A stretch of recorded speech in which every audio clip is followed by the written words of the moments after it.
In the grand theater of global economics, few performances are as eagerly anticipated as the European Central Bank's interest rate decisions. This week's act, while not a showstopper, certainly left the audience, from Wall Street to Main Street, pondering what comes next in this economic drama. Picture, if you will, Christine Lagarde, the ECB's steely-eyed president, standing at the helm of Europe's monetary ship. With a slight adjustment of the rudder, a quarter-point cut in the key deposit rate, she's charting a course through waters that are anything but calm.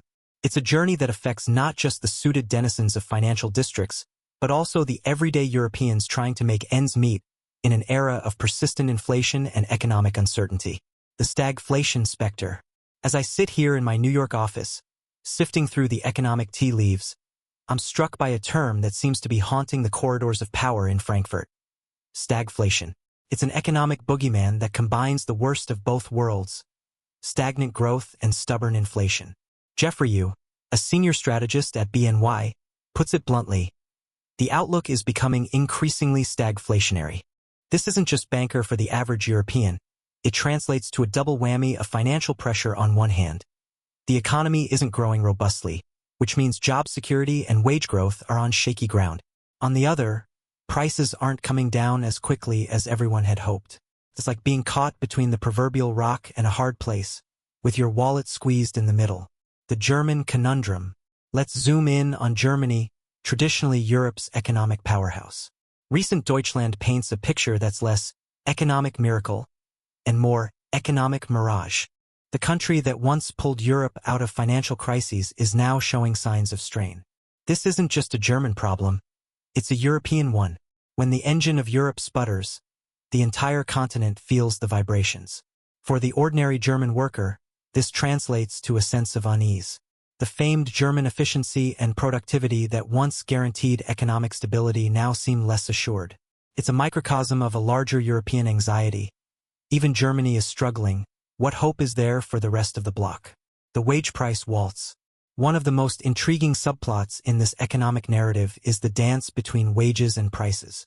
Lagarde warns that wage growth will remain high and volatile. For the average European worker, this might sound like good news. Who doesn't want a pay raise?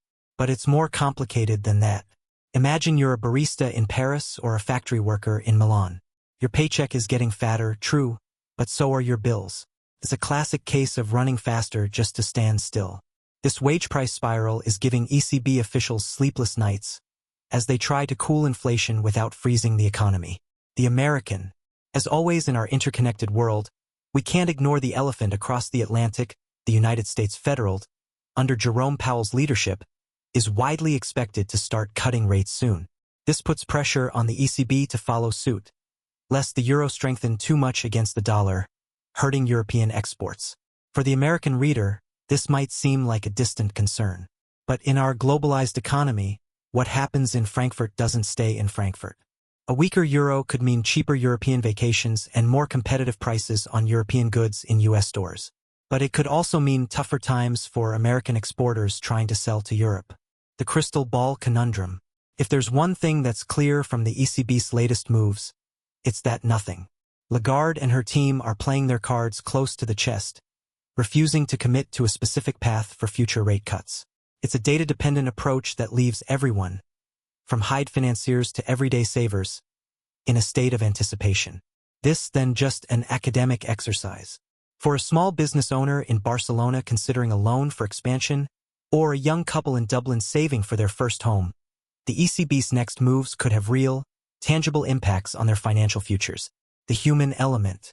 As we delve into these macroeconomic trends, it's easy to lose sight of the human stories behind the numbers.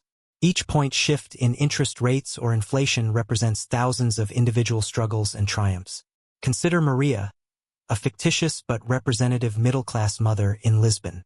She's seen her grocery bills climb over the past year, even as her salary has remained largely stagnant. The ECB's decisions directly impact her ability to provide for her family and plan for the future. Will she be able to afford that family year? Can she set aside enough for her children's education? Or think about Hans, a retiree in Munich living on a fixed income. For him, The ECB's inflation-fighting efforts are not just policy decisions but determine whether his pension will maintain its purchasing power in the years to come. These personal stories multiply across the Eurozone, creating a tapestry of economic experiences that the ECB must consider in its decision-making process. The tech factor. In our increasingly digital world, it's worth considering how technological advancements are influencing the economic landscape that the ECB is navigating. The rise of fintech, cryptocurrencies, and digital banking is changing the way Europeans interact with money and financial services.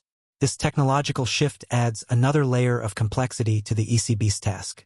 How do you set monetary policy in a world where traditional banking is being disrupted by blockchain and peer-to-peer lending platforms? It's a question that Lagarde and her team must grapple with as they chart the course for Europe's economic future. For the tech-savvy millennial in Berlin or the startup founder in Amsterdam, these developments offer both opportunities and challenges. The ECB's ability to adapt to this changing landscape will play a crucial role in shaping the economic opportunities of the next generation of Europeans. The green dilemma.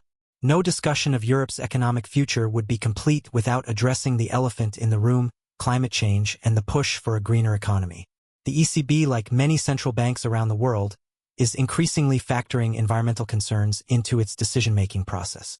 This presents a unique challenge. How do you balance the immediate needs of inflation control and economic stability with the long-term imperative of transitioning to a sustainable economy? For the average European, this balancing act manifests in real ways, from the cost of energy to the availability of green jobs. A factory worker in Poland might worry about job security as their industry faces pressure to reduce emissions. A homeowner in Sweden might be weighing the costs and benefits of installing solar panels. These individual decisions, multiplied across the continent, create the economic currents that the ECB must navigate. The Brexit aftershocks. While no longer directly under the ECB's purview, the ongoing saga of Brexit continues to cast a long shadow over Europe's economic landscape. The UK's departure from the EU has created ripples that are still being felt across the Channel. For businesses and individuals in both the UK and the EU, this new reality presents both challenges and opportunities. A small business owner in Manchester might be struggling with new export regulations, while a tech startup in Dublin might be benefiting from an influx of talent and investment leaving London. The ECB must factor these ongoing adjustments into its calculations, as the reshuffling of Europe's economic deck continues to play out. The generation gap. One of the most fascinating aspects of Europe's current economic situation is how it's experienced differently across generations. For baby boomers nearing retirement, the ECB's decisions impact their pension plans and savings. For millennials and Gen Z, struggling with housing costs and job market uncertainties, the central bank's policies could determine their ability to build and achieve financial stability. This generational divide creates a complex tapestry of needs and expectations that the ECB must somehow weave into a coherent monetary. It's a reminder that economics is not just about numbers, but about the hopes, fears, and aspirations of real people. The global context. While we focus primarily on Europe, it's crucial to remember that the ECB's decisions reverberate far beyond the continent's borders. In an interconnected global economy, what happens in Frankfurt can impact markets from New York to Tokyo. For instance, a shift in ECB policy could influence currency exchange rates, affecting everything from the cost of European wines in American supermarkets to the competitiveness of German automobiles in Asian markets. It's a reminder that in today's world, economic isolationism is a myth. We're all in for better or worse. The road ahead. As we look to the future, the path forward for the ECB and the European economy remains shrouded in uncertainty. Will inflation continue its downward trend, or will it prove more stubborn than expected? Will the long-awaited revival in consumer spending finally materialize, or will Europeans tighten their belts? These questions don't just occupy the minds of economists and policymakers. They're dinner-table conversations in homes across Europe, from the cafes of Paris to the tavernas of Athens. The answers will shape the financial futures of millions. For now, Lagarde and her team at the ECB are keeping their options open, remaining data-dependent as they navigate these choppy economic waters. It's a cautious approach that reflects the complexity of the challenges they face. As an observer from across the Atlantic, I'm struck by the parallels and differences between Europe's economic journey and our own here in the United States. While the specifics may differ, the fundamental challenges, balancing growth and inflation, adapting to technological change, addressing inequality, are remarkably similar. In the end, the story of the ECB and Europe's economy is more than just a tale of interest rates and inflation targets. It's a human story, one of aspiration and resilience in the face of uncertainty. As we watch this economic drama unfold, let's remember that behind every data point and policy decision are striving to build better lives for themselves and their families.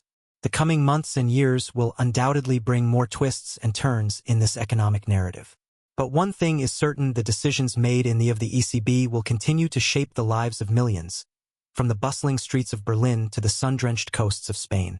As we navigate these uncertain times, perhaps the most valuable currency is not the euro, but understanding of the complex forces shaping our economic world, and empathy for those whose lives are affected by decisions made in distant boardrooms. For watches and waits, as Lagarde and her team at the ECB continue their high-wire act, balancing the myriad pressures and priorities of a continent in economic flux. The show, as they say, must go on, and what a show it promises to be.